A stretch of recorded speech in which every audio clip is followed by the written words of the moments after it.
पहले बच्चों सर्कल का एक इंपॉर्टेंट क्वेश्चन है, तो ध्यान से देखना और समझना है। यहाँ बोल रहा है in the given figure O is the center of the circle and angle AOC is equal to 160 degree. Prove that 3 angle Y minus 2 angle X is equal to 140 degree. So बच्चों एक सर्कल दिया है जिसका centre O है और हम लोग को दिया है यहाँ angle AOC is equal to 160 degree, right. हम लोग को इतना प्रूफ करना है।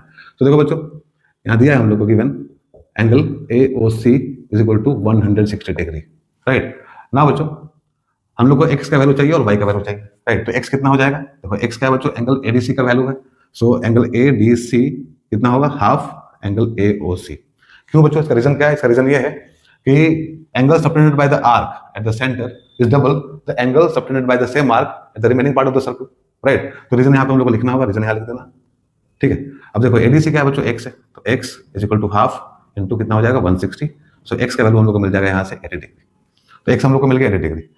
ना बच्चों अब x प्लस y, ठीक है, इन दोनों को जोड़ेंगे तो कितना मिलेगा हम लोग को मिलेगा 180 डिग्री। क्यों बच्चों, क्योंकि ABCD क्या है, ABCD is a cyclic quadrilateral. हम लोग को पता है कि साइक्लिक क्वाड्रिलेटरल का जो ऑपोजिट एंगल का सम होता है वो क्या होता है, सप्लीमेंट्री होता है, राइट। इन दोनों का सम कितना हो जाएगा 180 डिग्री। अब x का वैल्यू ऑलरेडी हम लोग के पास में है तो y हम लोग को मिल जाएगा, तो y हो जाएगा 180 degree minus 80 degree is equal to 100 degree, right. Now हम लोग क्या करेंगे बच्चों, जो हम लोग को प्रूफ करना है उसका ये पार्ट जो है वो क्या LHS है और ये क्या है RHS है। सो हम लोग यहाँ लेंगे LHS। सो LHS में क्या है बच्चों, 3 angle Y minus 2 angle X। सो यहाँ पे 3 इंटू क्या हो जाएगा एंगल Y कितना है बच्चों 100 डिग्री, तो यहाँ 100 हो जाएगा, माइनस 2 इंटू X से 80 तो 80 हो जाएगा।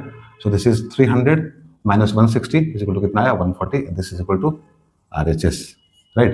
तो उम्मीद आप लोगों को समझ में आ गया होगा। ऐसा तो लाइक एंड शेयर कर देना। Thank you very much.